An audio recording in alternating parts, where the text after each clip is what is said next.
This episode of the Unusual Whales Pod is sponsored by Tuttle Capital Management. Good morning, everyone. I hope everyone's having a nice morning or afternoon, wherever they are. This is our first ETF space that Unusual Whales has ever done. We're super excited to host this panel on ETF and learn more about the subject given our expert panel. I'm Unusual Whales. We have some of the greats in the ETF world to discuss, and I'm happy to have Nicholas help lead this conversation. Nicholas, if you can. Good morning, everybody. I am super excited to have all these ETF speakers here with us today. All of those who frequent our spaces know I like to keep these panels very open for discussion. So as we go, everybody here talking on the panel, please feel free to discuss openly, add any thoughts you may have on any given topic. The only request that I have is that you keep yourselves muted when someone else is talking and use that little Twitter space hand raise emoji when you want to add something, just so we can avoid any kind of talking over each other, etc. So with that, we will introduce our speakers today. First up, we've got Matthew Tuttle. Tuttle is the CEO and CIO of Tuttle Capital Management, the advisor to the first ever actively managed SPAC ETF, SPAC and New Issue ETF, ticker SPCX, proprietor of the Inverse Kramer, very popular, and Long Kramer ETFs that track Jim Cramer's trades and suggestions, and the famous first ever ETF to go short on another ETF, SARK. Tuttle's also the author of Amazon bestseller How Harvard and Yale Beat the Market. Welcome, Matthew. Hey, thank you for having me. And thank you for coming. I'm really excited to get your input on the ETF landscape today. Next, we've got Nate Geraci. Nate is the president of investment advisory firm, the ETF Store, host of the podcast ETF Prime, and co-founder of the ETF Institute, providing ETF professionals with education, certification, training. He's also the author of the great blog, The ETF Educator, which you should all be subscribed to. How are you doing today, Nate? Thanks for coming. I'm doing fantastic. Excited to be here today. Excited to have you, man. Thank you. Next, we've got James Seifert, an ETF and broader fund industry analyst and research writer for Bloomberg Intelligence. James is also involved in production for Bloomberg's ETF IQ TV show, focusing on all things ETF. Welcome, James. Thanks for having me, guys. I'm happy to be here. Happy to have you. Next, we've got Thomas George. He's an expert on growth, energy, and mining, and is the portfolio manager of the actively managed Grizzle Growth ETF, ticker GRZZ, investing in key growth areas across multiple sectors. He's also the host of the Grizzle Media channel on YouTube, which you should also be subscribed to. Thanks for coming, Hey, Thomas. thank you so much.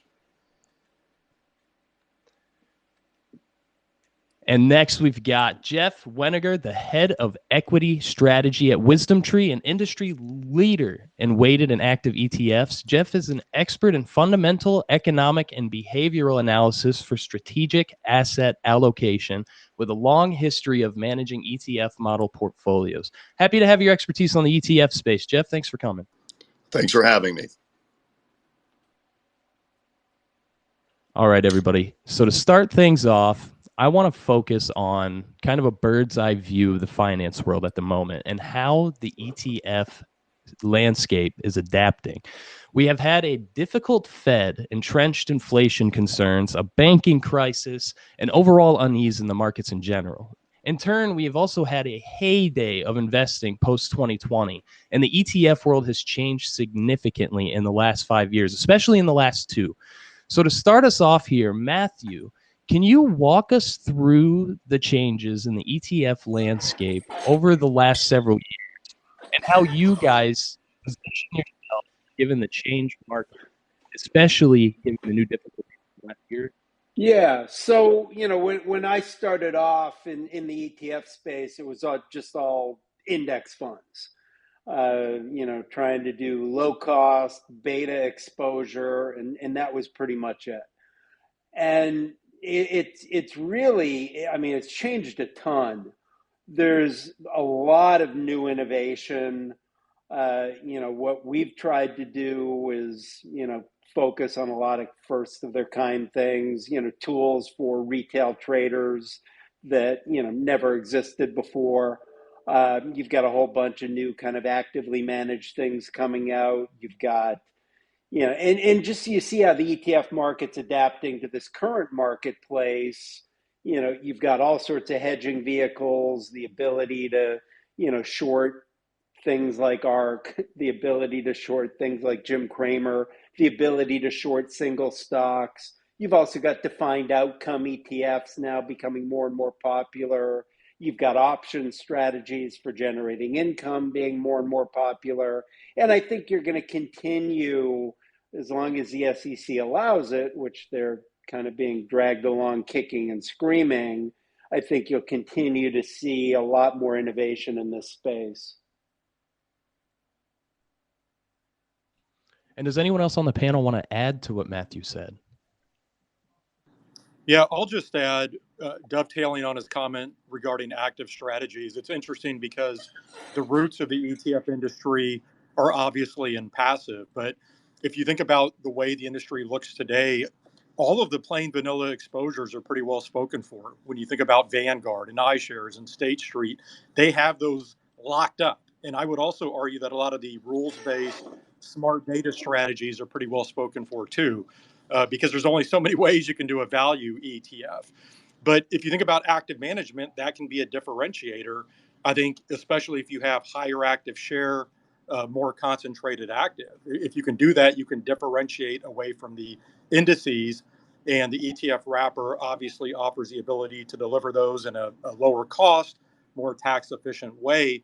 So I think if looking at active strategies and you combine that with a market environment that we're currently in, you go back over the past decade, if you just allocated to a plain vanilla market cap weighted index, you were doing pretty well. You're probably doing better than most investors. But when that market environment shifted, say towards the end of 2021, early last year, I think more investors are looking at active strategies, and we see that in the ETF flows. I think even this year, there's something like 30% of all the money that has gone into ETFs has gone into active strategies, even though active ETFs only represent about 5% of the total assets in the industry. Thomas, I see your hand there. Go ahead. Yeah, couldn't agree more with respect to active and just the excitement around that. I think when you look past, right, you have the general indexing of very very basic passive, and that's to Nate's point, that's that's pretty well saturated. But then you have the evolution to smart beta again, getting factor exposure, and I'll talk about this. That really drove that era.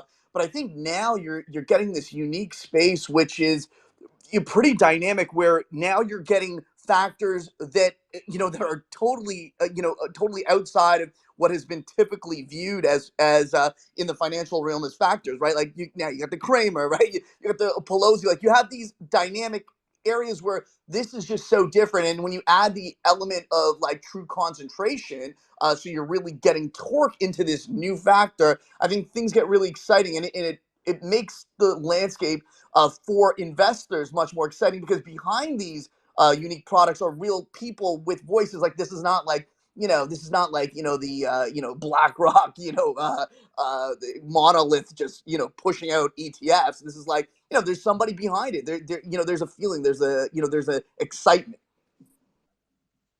So Thomas just touched on a topic that I definitely wanted to talk about today. So Matthew, he mentioned our good old Kramer ETFs. How do you see the Kramer ETF fitting into the new forming landscape of ETFs, given what everybody said so far, Matthew? Looks like you might be muted there. Sorry about that. Yeah, it fits in an entirely different way. So, when we launched SARK, a lot of people thought, oh, it's just a gimmick, whatever. And we came out and said, well, no, this is a better hedge. If you think the market's going to go down, would you rather be shorting Teladoc and Roku, or would you rather be shorting Amazon and Microsoft? And we look at what we did with SGIM is a tool in somewhat of a similar manner, but there's a lot of important differences. So, yeah, I've been trading in the market since the mid 80s. And the one thing that's constant that you always notice is that the consensus is usually wrong. And that's because the consensus is usually getting into things way late and, and getting out of things way late. And, always kind of wondered, how do you monetize that? And the beauty of someone like Jim Cramer is he's the consensus, but he's the consensus on steroids. And there's a couple of reasons why. Number one, he swings at every pitch, and that's not a criticism of him. He's got no choice. So I would assume all of us on here, we've got a group of stocks that that we probably know pretty well, but we don't know every stock. But Kramer's got to pretty much opine on anything that somebody calls in about. Occasionally he'll punt, but for the most part, he's got to tell you buy, sell, sell, sell. Or if David Faber or someone else asks him a question, he can't duck the question. He's got to answer it. So he's got to swing at every pitch. Number two, he's got an uncanny, innate ability. I don't understand it. I don't know where it comes from, to get things just horrifically wrong. And we've all seen it, Bear Stearns, and, fast forward to this year, his crypto calls. He just came out negative on Bitcoin again today, Silicon Valley Bank, on and on and on and on. So where we see SGIM is really as a portfolio diversifier. One of the things that came out of last year was, the first year for, I think, a lot of people who, have just started recently investing, where bonds were not a risk reducer to your portfolio. And I think that freaked a lot of people out. Hey, the 60-40 portfolio didn't protect me. And it got people looking for different types of uncorrelated asset classes to put into their portfolio. So, managed futures is the obvious one, and billions flowed into managed futures last year. And managed futures is a trend following strategy. I look at SGIM as fitting in perfectly there, because SGIM is really a counter trend following strategy. So what you're doing, Kramer's coming out, what's the stuff he's telling you to buy? It's the stuff that's already gone up a lot. And what's the stuff he's telling you to sell? It's the stuff that's already gone down a lot. So, it's an entirely different strategy than anything that's out there. So unlike, and I've got some criticism from people, especially lately on SARK. Some dude hit me up on LinkedIn. He's like, well, if you hold SARK for 10 years, you'll probably underperform the S&P. It's like, well, I mean, dude, SARK is not a buy and hold for 10-year product. SARK it's a hedge you can hold for longer than you could hold, inverse Qs or inverse SPY, but I wouldn't buy and hold it for 10 years. SGIM, I believe, is something you can buy and just stick in your portfolio, and it's going to be, totally uncorrelated with anything else you got. Thank you, Matthew. James, I see your hand. Could I get your thoughts here as well on the usage of thematic ETFs, especially as a hedge to larger market movements? Yeah. So overall, I'm just gonna. There's a couple of key massive trends that we watch in the asset management space right now, right? And I do my best to try track it. The two trends are: there's a trend from active to passive, and there's a trend from mutual funds to ETFs. And within that, it's really both of those kind of come back to this idea of like high cost to low cost. People are trying to lower the fees they're paying on their total portfolio. But within that is also this growth of active, like within that overarching changing sea tide, right? And most of that is like a lot of people are going towards this barbell portfolio approach, this core satellite approach. So you can get beta for virtually free now. We talked about like it's mostly commoditized. You can get free cheap passive exposure very cheaply, right? So people are doing that for the core parts of their portfolio. What this means is in the satellite parts of their portfolio, people are willing to get way more active and take bigger bets, which if you talk to any active manager, I'm sure Tuttle would agree with this, is a lot of over the last like 20 years, you talk to people, their compliance departments weren't letting active managers take as big of a swings as they'd like. They weren't allowed to take as big bets. They couldn't deviate from the benchmark too much.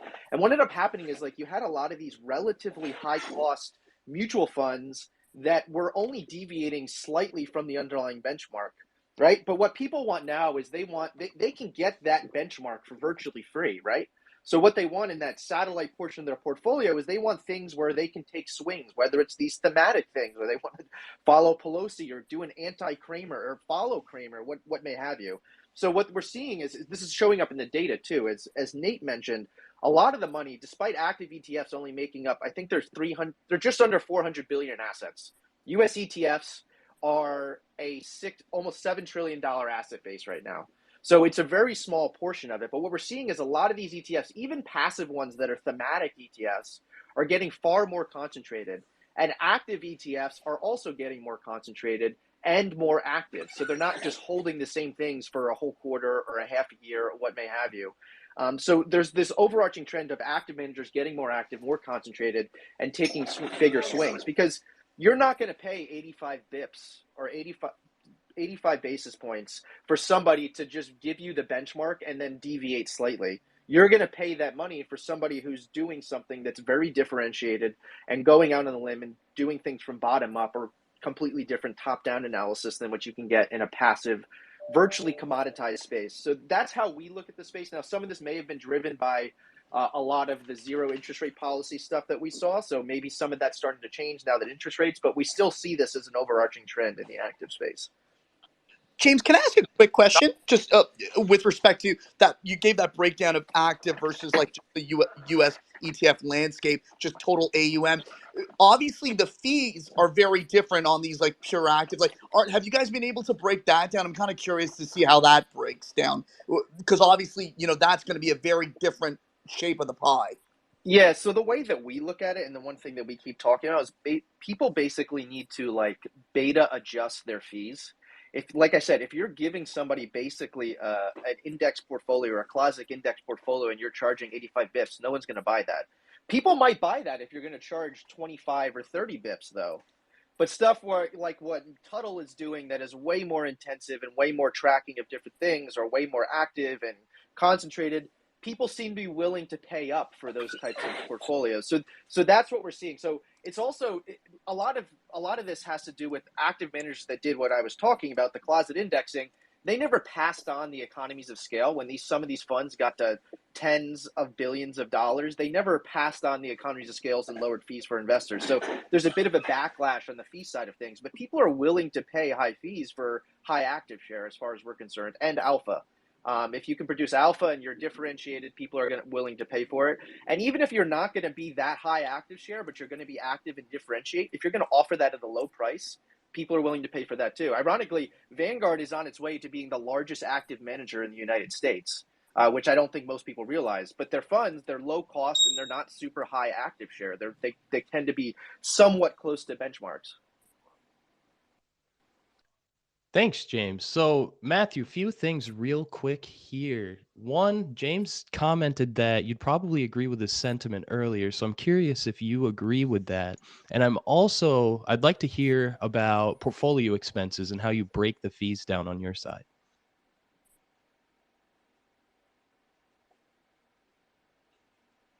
Sorry, who did you ask that to? That one was to you, Matthew. Sorry. Say it again. A phone call just came in, so you broke up. Oh, no worries. So I was just wondering if you do indeed, as James said, agree with his sentiment there. And I'm also curious about how portfolio expenses work for you and how you break the fees down on your side. Yeah. So and I agree 100%. I mean, I grew up in the industry where, most active management was really beta, that, people were charging 1% or more for. It was basically just index huggers, nobody willing to take a swing at anything. And and that's why you see all those statistics about, well, active doesn't beat passive. Well, of course, sucky active is never going to beat passive because those managers aren't doing anything. So I think that is the new portfolio construction out there, where there's tons of cheap beta, and then you fill it in with again the non-correlated asset classes, your managed futures, your SGIM, and fees have to be kind of dependent on what you're delivering. So, we chose an expense ratio of 95 basis points for SGIM, just from the standpoint of it is really, really, really, really hard to run this portfolio. We've got to watch Kramer every morning from basically 8:45 to 10, Mad Money every night, and watch his tweets. And number one, just trying to compile all of the what is he positive on, what's he negative on, is that really a call, is that not a call, and then just the torture of having to watch it. I mean, anyone out there who's ever watched Mad Money knows what I mean. It's not a simple thing. So from our standpoint, and we think fees need to be under one. So from our standpoint, we went with 95 basis points there. We also do a lot of ETFs that track other ETFs. We do have some more of those coming within the next couple of weeks as well. And we like to use the underlying expense ratio. So, for example, managed futures, we've filed for an ETF that's 2x DBMF, which is another managed futures ETF. We chose the same expense ratio as they do, because basically now what somebody can do is they can buy our ETF, take half the position, get the same exposure, and in essence, you're paying half the fees. So that's how we kind of look at that. Yeah, and I'd say to your comment about the difficulty of really staying on top of Kramer for the SGIM, I I think that watching Kramer alone is hard enough, but I digress here.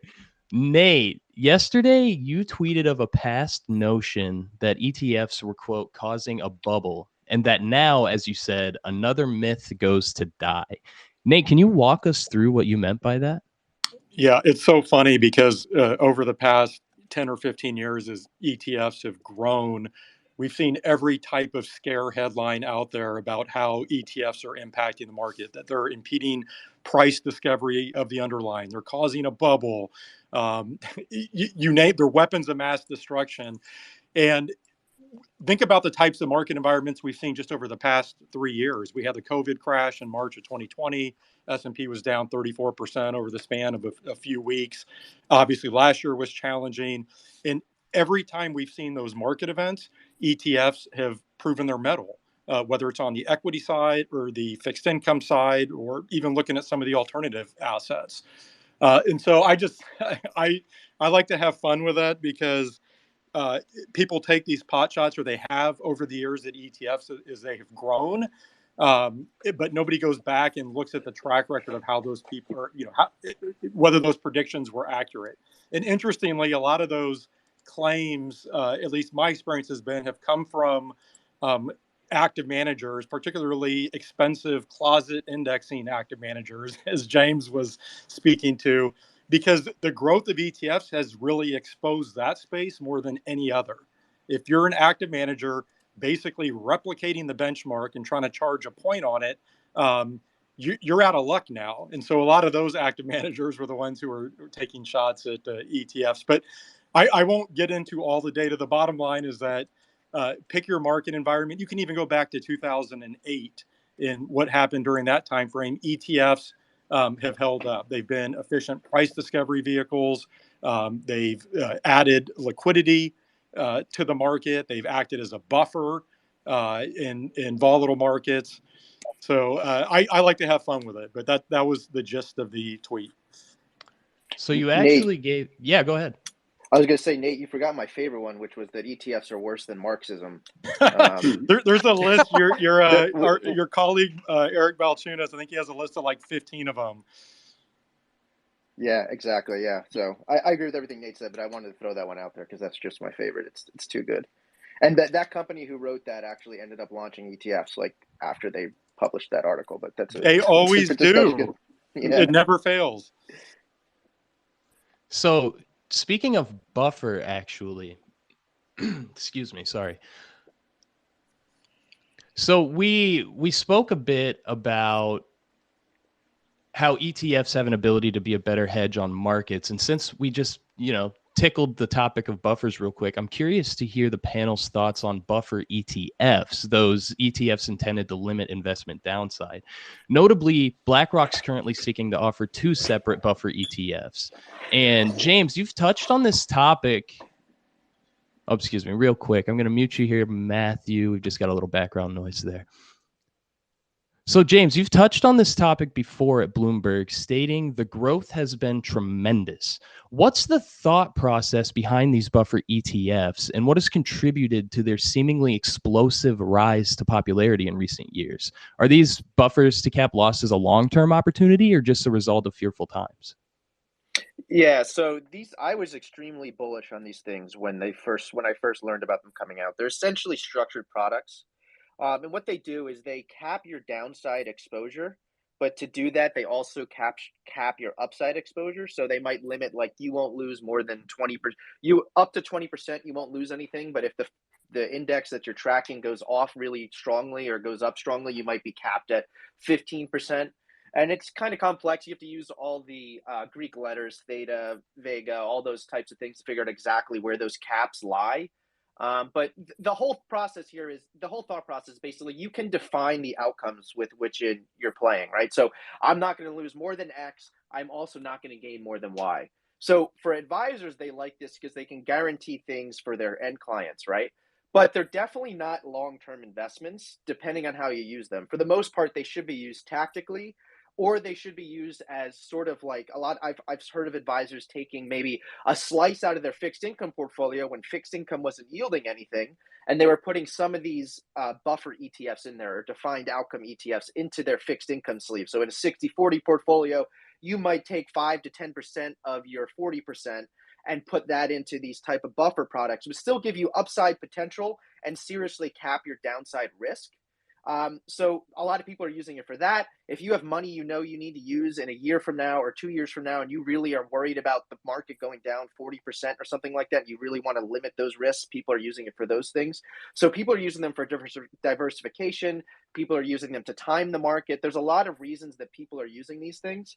And the other side of it is the BlackRock is entering the space, which I actually said that I could see them doing it if this space really takes off.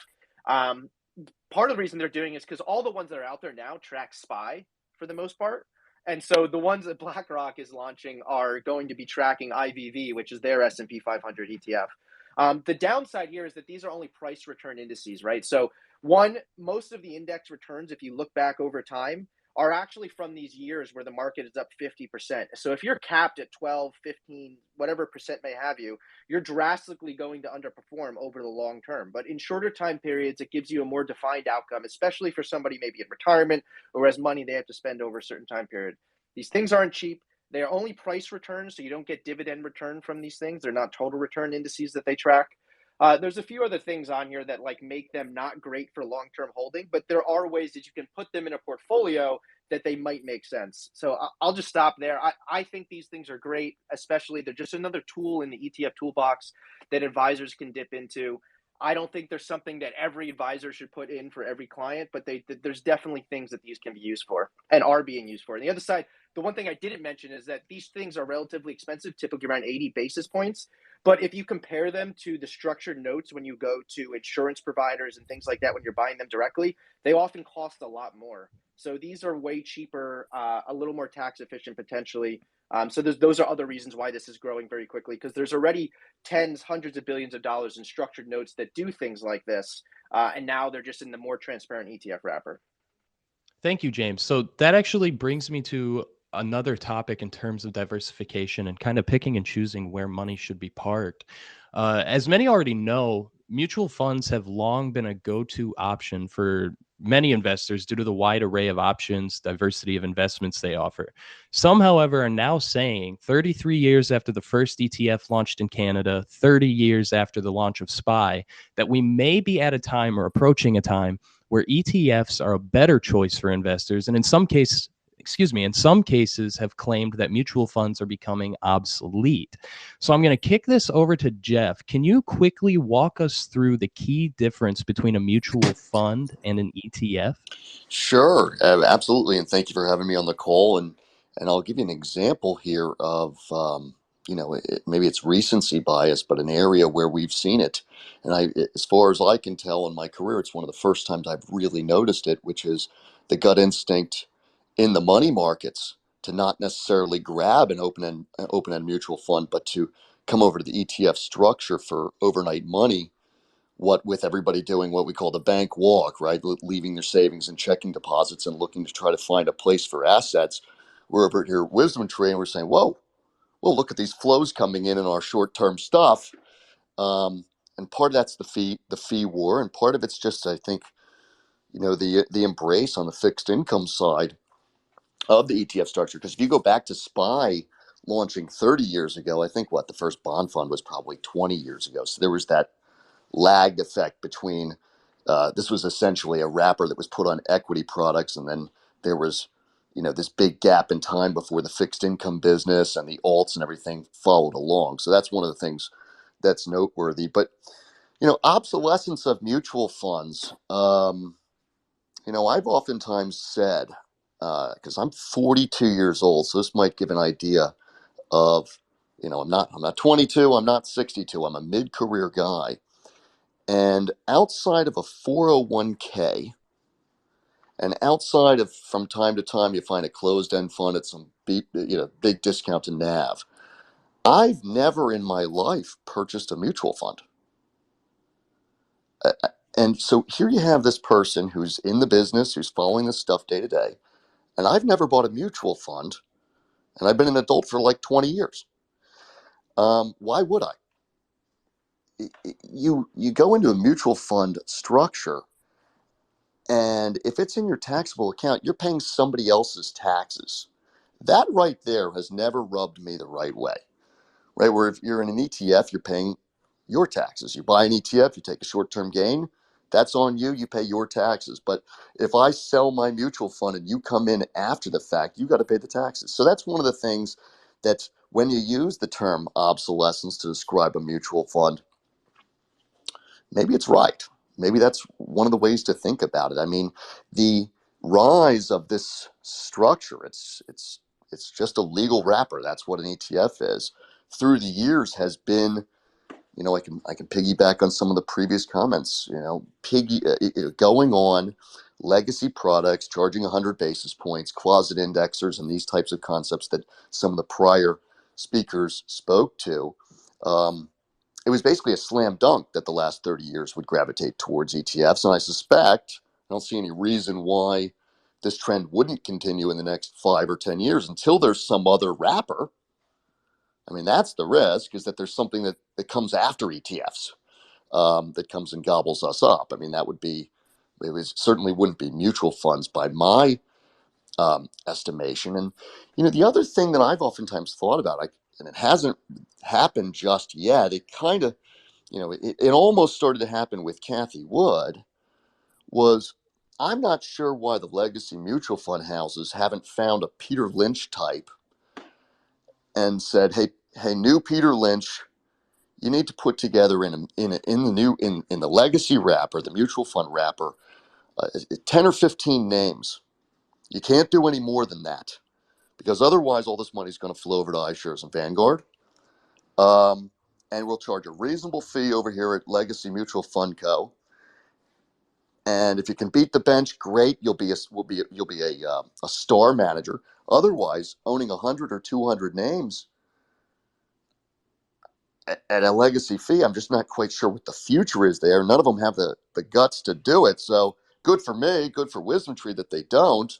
But to my knowledge, there's not a lot of managers out there. I feel like they need to reincarnate the star manager. And I'll just, you asked me about the, mutual funds and ETFs and the differences between the two. I mean, one of the things that I think is less important than the tax code, if I have an ETF, and it's 10:13 in the morning, I can sell it at 10:13 in the morning.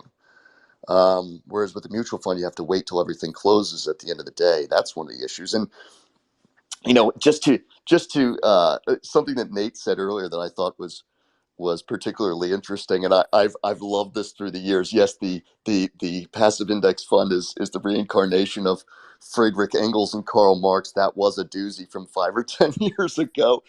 What I've never understood about that argument of ETFs being the demolition time bomb is, wait a minute, if we're having something like a flash crash before I'm finished with my morning coffee, and I own the XYZ ETF, but I also own Tesla. What, I can't sell Tesla? Like the only thing we sell in a panic is our ETFs, as opposed to what everybody does in a panic. They go find the most speculative holding, and that's what they vomit up onto the marketplace in a panic. If the regulators really wanted to try to figure out what's lurking out there that could cause some sort of implosion of the system, they need to be looking at credit default swaps, these extremely illiquid CDS. We just saw it a few weeks ago, trying to bring down the European banking system on highly illiquid CDS, where the bonds didn't really move on which plays over there in Europe. I think Nate hit the nail on the head. There's this notion that ETFs are the thing that would cause some disruption. I think that's just cope from people who are trying to protect their careers.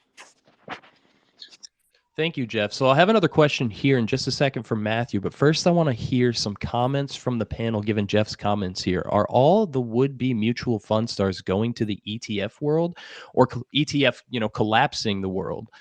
Thomas? Yeah, absolutely. Jeff nailed it, right? You need the voice back, right? I think we've just come through this era of where people are like, index, and it's just really core passive. And that concept of the barbell, which James brought up, it's okay, fine. I understand that my generic beta is not going to have a voice. I just want it to be as cheap as possible. Make it as, as standard basic. But when we're talking about the active component, and whether that voice is that historical voice from the mutual fund side, now you're going to sit on the ETF side. You can't hide being a closet indexer, which is a lot of the mutual fund industry has that negative connotation, and rightly so, right? You've got risk managers plus PMs who are just looking to increase their longevity, not taking enough risk. It's just trying to keep the money machine going. Now, the idea is focus up, deliver real active exposure, and give a voice behind it. Of course, the ETFs are the perfect place for that. Any other comments from the panel here? Maybe Nate? Yeah, I would just add, look, at a high level, ETFs are lower cost. They're more tax efficient. You have that intraday tradability. They can offer exposure to pretty much every nook and cranny of the market. And you have daily transparency. And I think a good example, everybody likes to talk about ARK and Cathie Wood. And there's a subset of people that view her as a hero. There's another subset that view her as a charlatan. Doesn't matter what you think about her. She's a perfect example of an active manager who has properly leveraged the ETF wrapper, because she's sharing all of her research. Again, whether or not you agree with her research and the prognostications, she's sharing that out in public. You can go and check her holdings every day. So she's putting her money where her mouth is. And her fee, if you look at where her fees are, yes, they're higher than where the average ETF expense ratio is, but much cheaper than similar types of mutual funds that are out there. And I think investors gravitate to that. So going back to where we started this conversation, if you think about how a lot of people build portfolios, whether passive or active, you have a core portfolio, and then there's typically an explore component. And that's where these highly concentrated active strategies come in, which is what Ark and Kathy Wood are doing. Or if you want to look at the thematic ETF space, pick your theme: blockchain, cannabis, doesn't matter. People are supplementing portfolios with those more concentrated, higher share active strategies. And I just think that the ETF wrapper has proven it to be an efficient vehicle to do that. So I do think that people view me as an ETF cheerleader. That's fine. But I do think the mutual fund wrapper as a whole is dying. There's just not a lot of compelling use cases for it. Probably the only one is that you can close to new investors if you had a more highly concentrated strategy. But outside of that, you just look at the lower cost of the ETF wrapper, the tax efficiency, the transparency. It's a tough combination to beat. Thank you, Nate. So I do want to talk a little bit more about thematic ETFs and the future of thematic ETFs. But first, Matthew, I wanted to pick your brain here real quick. One thing I've seen you say in the past about TCM is, quote, at Tuttle Capital Management, not losing money is just as important as making money. Matthew, how has this mindset helped you with your investment management? And what tactics do you utilize to preserve capital? And as you put it, not lose money. Yeah, and I think that's huge. Like I said, I've been a trader since the mid '80s, and so you look at what passes for financial advice these days. Diversified portfolio. You can't time the market. Risk tolerance based on your age, and I mean, quite honestly, I think it's stupid. Um, Last year, regardless of your age, there's no reason to ride the market down.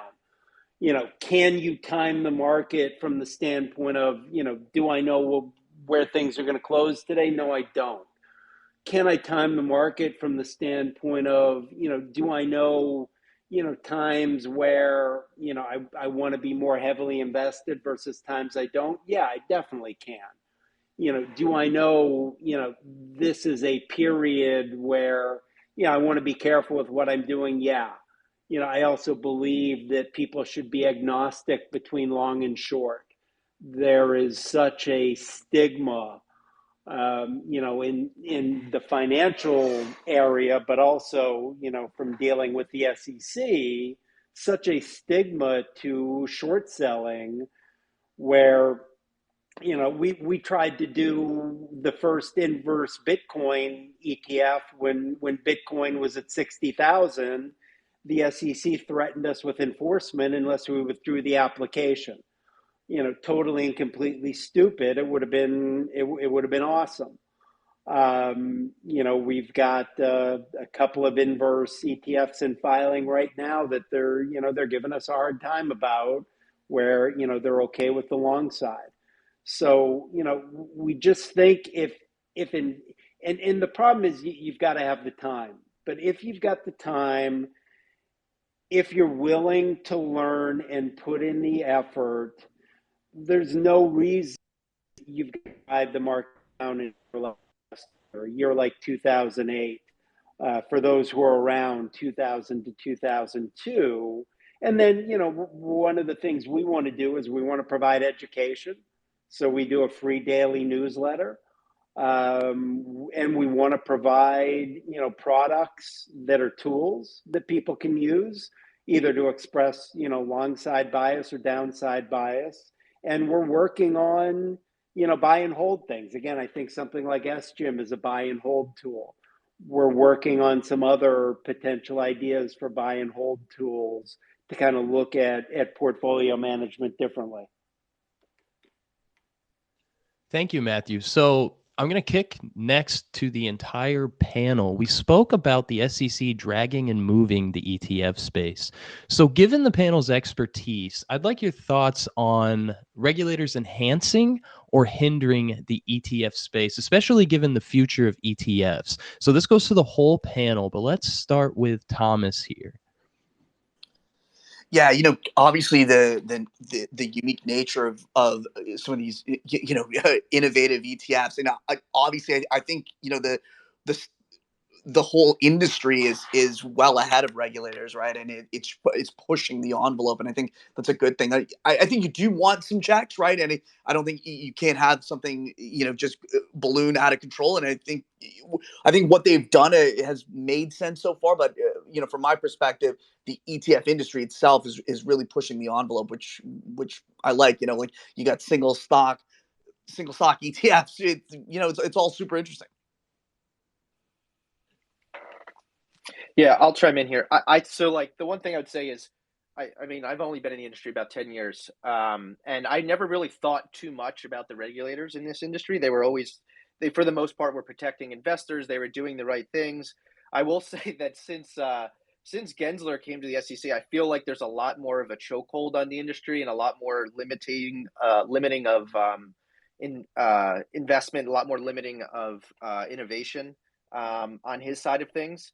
The one thing I would also point out is, I'm sure Matt would chime in with, is the SEC definitely does not like single security ETFs, even if traders do like them. But that said, I would say, like, for the most part, until the recent years, they added the ETF rule in 2019, which was part of the reason we're seeing this huge growth in active managers joining the space. Legacy asset managers are joining because they see the writing on the wall that all of us have been talking about. So I think that, and I would just chime in also real quickly, that we were talking about the trend for mutual fund ETFs, and Jeff made some good points. I would say I think the trend is accelerating, despite whatever the SEC is doing to the ETF space. And a lot of the stuff we're talking about now is not small, but it's small in comparison to the larger ETF ecosystem. And there's really just not much the regulators can do to hamper what's happening. So I would say, for the most part, they've enhanced it until recent years. I think they've gone a little over their skis and stopping certain things from happening and don't like certain things, but that's just more my personal opinion of how the SEC under Gary Gensler has handled some things, both with relation to ETFs and with relation to crypto. Thank you, James. Go ahead, Jeff. Saw your hand, and then I'm going to kick over to Nate for his thoughts. Sure, and the one thing I would say on that, before we get back to the SEC, is that, remember, when you take someone like me, we're going into an RIA, we're going to meet the team, try to convince them to go towards Wisdom Tree, right? And there's a 60-year-old, 40-year-old, and a 25-year-old sitting there, and the 25-year-old is the junior analyst, but the 60-year-old is the one who's maintaining the client relationship.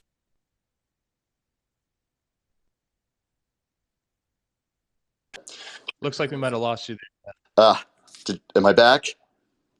Yep, you're back. Yeah, it can't prevent when somebody calls you while you're on a Twitter space. My apologies.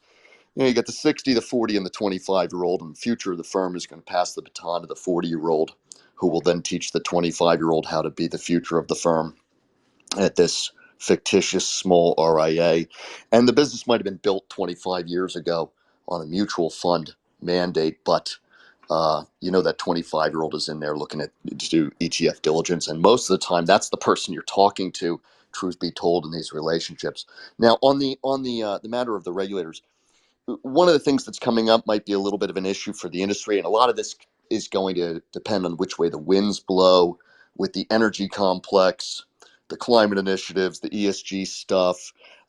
We've got this fund naming rule, of which probably Nate knows more about this issue than me.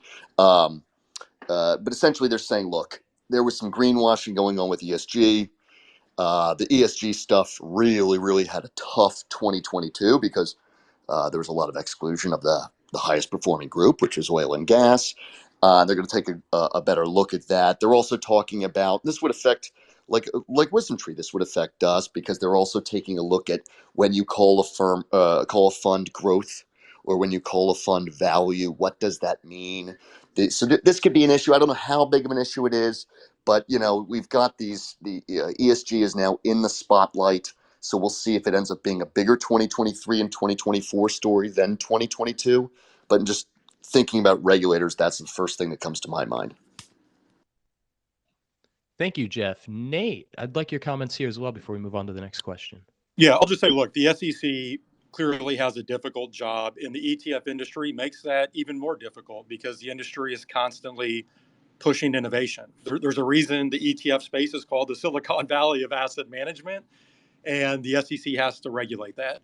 I would say my biggest frustration is that there seem to be a lot of contradictions in terms of what is and is not approved. And everybody will laugh, but the best example of that to me is a spot Bitcoin ETF. So the SEC continues to disallow a spot Bitcoin ETF. If you look just this year, though, however, they've allowed a triple leveraged gold ETN, which has credit risk, to come to market. They've allowed a triple leverage energy sector ETN to come to market.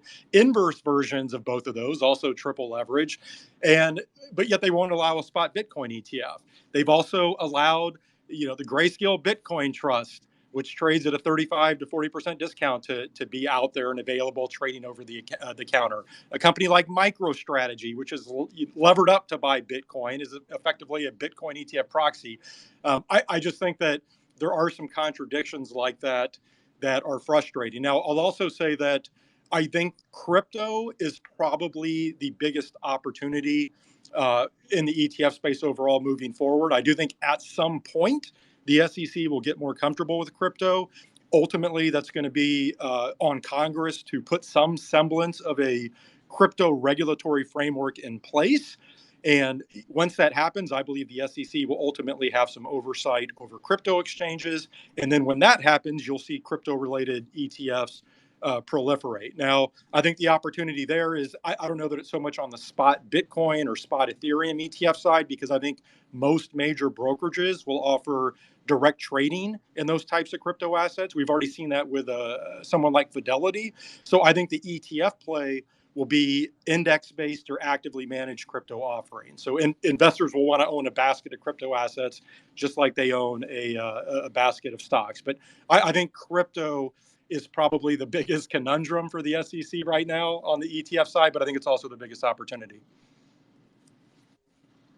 Thank you, Nate. So we just spoke about crypto and ETFs. Matthew, there are a number of ETFs that Tuttle Capital is involved in, but given the previous discussion about Cathie Woods and innovation, as a villain or otherwise, I want to focus real quick here on SARK again. Since its launch in November of 21, some have criticized you for, quote, shorting American innovation, which you've said isn't necessarily the case. Matthew, can you outline for us your true purpose with the short innovation daily ETF, future of funds like this, maybe ones you guys have in the pipeline now? Yeah, and we do have some stuff that maybe might even get filed next week. I've got a couple prospectuses that look about done. So there's a lot there. I mean, certainly I have criticized Cathie Wood in the past, and would maybe speculate whether the companies or all of the companies in her portfolio are truly innovative. Is a Hood, is a Coinbase, is a Roku, are they innovative today? Maybe they were innovative when they bought them. Are they still innovative? I'll leave that to others to decide. But what I really look at SARK is, and in the other stuff we've been involved with, single stock things in the past. We've got some single stock things we're working on at the moment, as tools. And if you use kind of Cathie's own words, she talked about ARK as the new NASDAQ.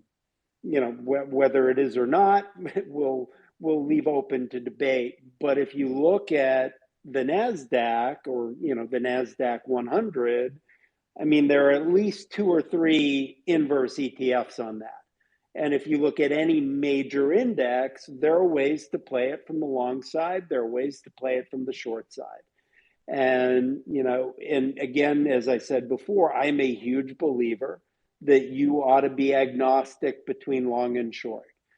Yes, I get it. Most of the time and over long periods of time, the market goes up. And regardless of what you think about, Cathie Wood and ARK, if we're sitting here 10 years from now, chances are, that portfolio is going to be up a lot from, where it currently is. But I look at things like SARK purely as a tool. And, and you look at, how it did last year and, all the people who tweeted, DM'd, emailed me, basically thanking me because that was the only thing in their portfolio that was green. And, in going back to the idea of a better hedge and, innovation in the ETF space, like I said before, I'm a trader. And, historically, when I had a negative view on the market, not on a specific stock, but on the market as a whole, really the only way to kind of express that was an inverse Nasdaq or an inverse S&P 500 ETF. And again, the problem you have there is you're shorting Apple, Microsoft, Amazon.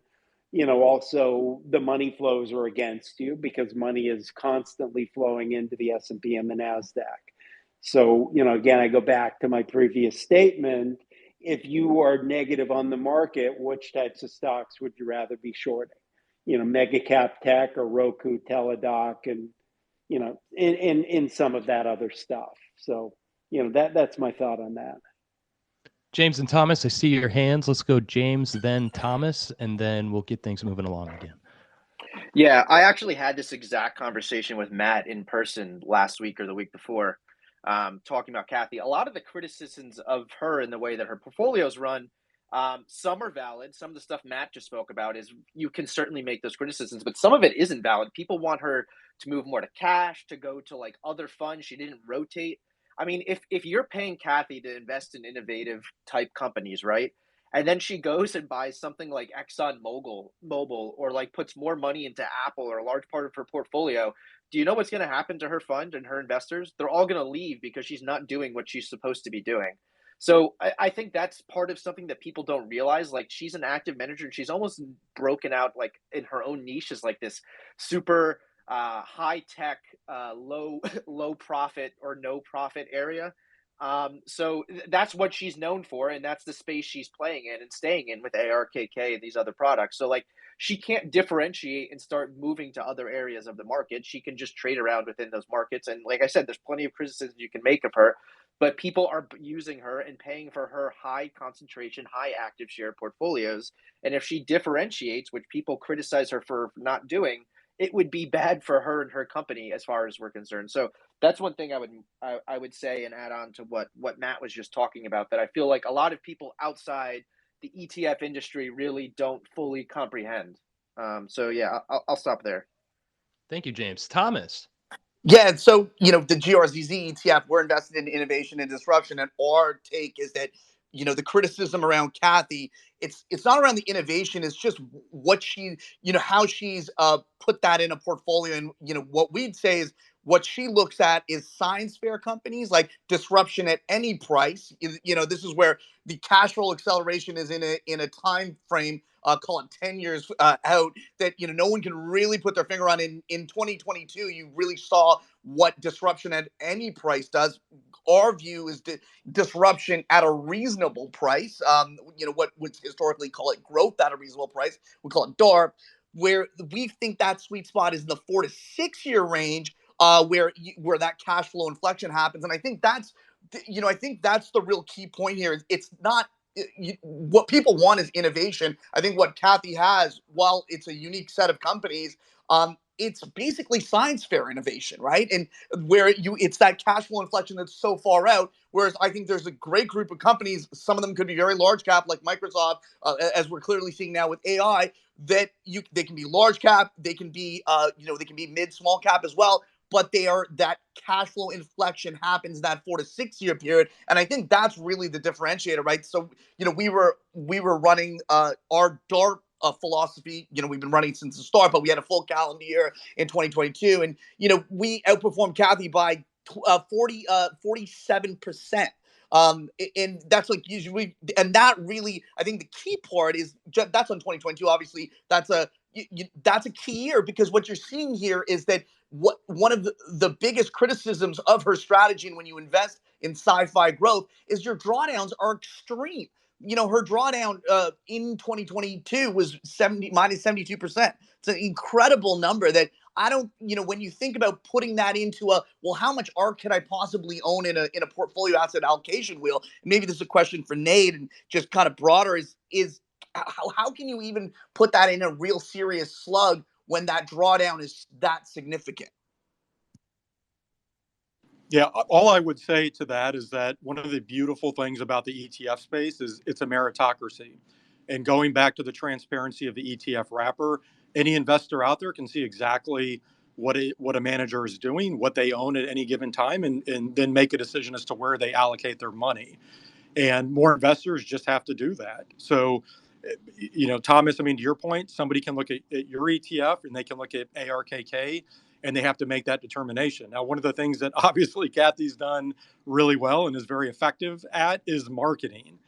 She's everywhere, right? She'll put out a research report on any topic, and the next thing you know, Bloomberg, CNBC, Financial Times, everybody will be running a headline story on that. So she has the marketing perfected. But ultimately, it comes down to the fact that investors have to evaluate these strategies and decide for themselves. To James's earlier point, I'll just say, one of the, whether you like Kathy Wood or not, one of the things that she did do effectively is you look at ARKK, that thing was down, 70% last year, and then it's up 25% this year. Well, she stuck with a strategy, and that may end up not being a good thing to do, but that's what investors expect from her. So they have to evaluate the underlying. To your point, Thomas. And Nate, just on that point, full kudos to her to sticking with the strategy. I think one of the biggest negatives where it's just, if you look at her trading around, especially in 2022, it was brutal, right? That was the one thing where she's talking about these structural amazing things, but meanwhile, she has high turnover and, top ticking. It just was an incredible. I think that if I had a valid criticism is that on the positive side, she's stuck with the philosophy of, what I'd call science fair disruption, but on the negative, it's just that conviction. It just didn't feel that was there. But again, that's where the marketing comes in, and ultimately, exactly, investors have to decide for themselves. One thing I'd push back on there a little bit. I mean, it should be a meritocracy, but the playing field is skewed. And Nate mentioned it a bit. The marketing. But you've got, and this is something I've railed against for a while, and one of the other reasons why I've done inverse Kathy Wood and inverse Jim Cramer is the media really unlevels the playing field, because investors need to evaluate this stuff, but it's tough when CNBC brings Kathy Wood on and calls her the next Warren Buffett. And even last year, they would bring her on with deference. Every once in a while, someone would be like, hey, Kathy, by the way, you're down 60% this year. What do you think? But now you look at this year and you see articles coming out, ARK is back.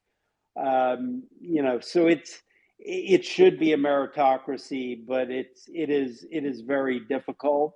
I mean, you've got to give it to her. She put herself in that position where she's a media darling. It makes it harder for investors when they're hearing all that noise.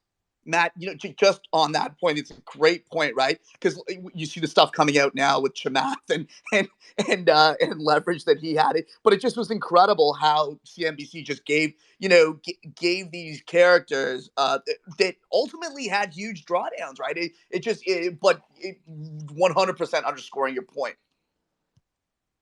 Yeah, I mean, people think the media is like this unbiased education, and in that they bring on the best of the best, and it's not the case. I mean, A, they're entertainment, B, look at who the advertisers are, C, the people who are booking these guests to come on or typically in their early 20s with no financial experience. So look at it as entertainment. And maybe if there's some breaking news, you might hear it, even though these days you hear it on Twitter before you hear it on CNBC. So, I mean, just be very, very careful with what you hear in the media, unless it's coming from James. I'd love to hear that. That was a nice little. So what I want to do here now is something we always do toward the tail end of our spaces and panels is I want to go down the line here, get kind of everybody's final thoughts on the ETF landscape, on the future of ETFs. And when we do this, please feel free to plug anything you're working on and anything you have coming out. I really want to get people your guys' direction to learn from you and see what we've got going on. So let's start with you, Matthew. Anything you want to plug, anything you got coming out? And I'd love to hear your closing thoughts on the futures of ETF. Yeah, so obviously big fan of SGIM, especially here, where I don't think the market's going a whole heck of a lot of anywhere until either the Fed or the people expecting a Fed pivot blink. Believe that we're just starting to scratch the surface on innovation, and we're going to continue to push. We're going to continue to push the regulators. We've got at least 4 filings coming down the road over the next week or two, including one in partnership with another group that's also been a big player in the retail space. We've come out with something that we are hoping we can get through, that will be another pretty innovative set of products that we also hope will be the first of many in this partnership.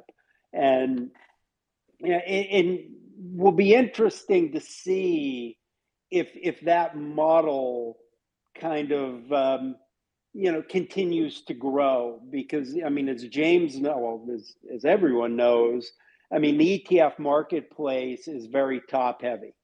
You've got the top guys have the most of the assets, and then you've got, smaller shops like mine, small, Grizz and the like. And, and we could all sit here and compete with each other, or we could find out ways to collaborate. And so it'll be interesting to see if more and more people kind of look at the model that we're going to be coming out with and do more things like that. Really excited to see how all that develops, Matthew. Thank you for coming today and lending your expertise to this for the listeners today. Nate, do you have any closing thoughts, anything you need to plug before we get going here?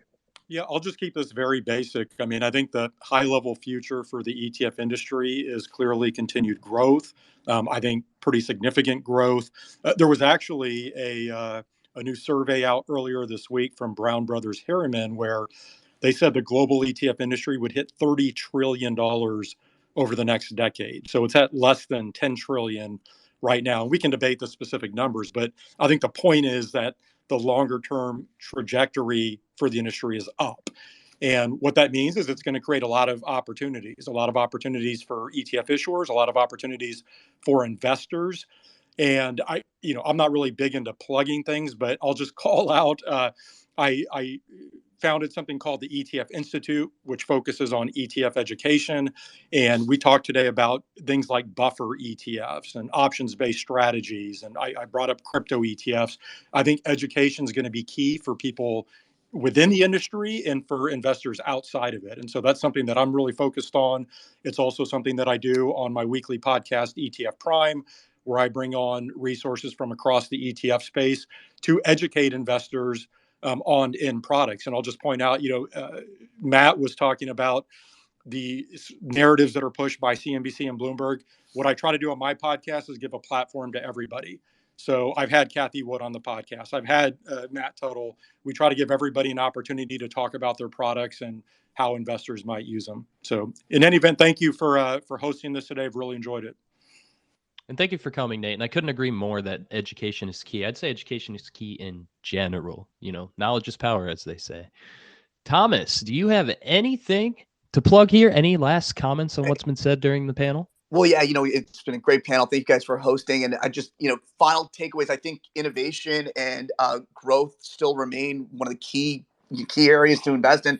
Our take is differentiated than ARC, and I think in our view it's the right strategy. It's disruption at a reasonable price versus disruption at any price, and I think we're entering a horizon where that really will play. Right, you're going to see innovation coming from equally from large big cap companies as you would like like niche small companies, and I think that's and you can get all of that without going out the valuation spectrum, right? You can get that for very reasonable valuations. Like even our ETF, we have a dividend yield, which is unique. And so we have a barbell strategy where we have technology and growth on one side, and then we have commodities on the other. So kind of bringing together both worlds that in my background, putting them together. And we think we're in a unique environment where both innovation and growth on the technology side will be important, but on the other side, we think there's been a significant underinvestment in commodity capex in the ground, and we're starting to see that today with respect to prices across the commodity spectrum. And I think we believe that will continue to be a feature in the market, and those that are invested in real things, commodities that are in demand, should do very well. So you have this unique world where you can be in growth in both sides, where it's physical growth and what's happening in the digital realm. So that's my high level takeaway. That's the GRZZ ETF, and also we have a couple thematic ideas in the hopper that we hope to share in the near future. But a very exciting time for all of these unique thematic takes. I think it's just super interesting and exciting, where you're getting unique factor exposures that you would have never before. And I think what's really interesting is to look at, if you're to go out 5 years from now. Right now you have these asset allocation wheels for for investors that are in all these different things. I wonder what the future will look like when ETFs get more penetrated, and what that asset allocation wheel will look like. But I think what's clear here is that voices are going to be important, and it's going to be as much as you have the Black Rocks, you have these big monoliths. I think the independents, as Matt was saying, are going to be so much more important, and it's people seek out that voice, people seek out that research. So, but yeah, thank you very much, guys, for hosting. And thanks for coming, Tape. Jeff, anything you want to add to what's been spoken about so far, and anything you want to bring attention to that you got coming out? Sure, absolutely. Thanks for having me. I guess it was just about an hour and 15 minutes. I keep coming back to that infamous internet fund from 1998, 1999. It feels like that. That was really the last time we had star celebrity equity fund managers. I mean, I guess you could say we had Bill Miller there about 15 years ago on the equity side. And other than that, in my career, it's fixed income guys, Jeffrey Gunlock and Bill Gross, in terms of this celebrity status. And you end up getting that when the cycle is ending. I'm thinking about back when Mary Meeker and Frank Quattrone were so famous back there in the late 1990s, because it was a tech cycle. And that was a cycle that kicked off in 93. It ran all the way till 2000. And here we are with a stock market that peaked on January 3rd of last year. So call it, 15 months or so into this. We've got a rally since October 12th. So maybe it's all back. I don't know. But one of the things with the ETF business was 2022 was miserable for the market. The S&P was down 18%, but we as an industry pulled in something like $800 billion. Now, it's not the same as the flows from the prior year, raging bull market of 2021. But the thing about a bear, if it ended in 2022, I don't know. But the thing about it is it allows you finally to do the thing that people tell us all the time. Well, I bought the such and such fund 5 or 10 years ago. I've got a huge cap gain in this thing. I don't like the fund anymore, but what am I going to do? I can't pay the taxes. And then a bear market comes along and then they shift capital. So 2022 was a famous year for Wisdom Tree, because for once they actually wanted to answer the phone and talk to us about dividends. We launched these dividend funds 17 years ago. The stuff has been doing great for 17 years, but for 16 years, they didn't want to talk about it. This was all tech. I can't remember which guy was talking about it, the no profits, that type of stuff.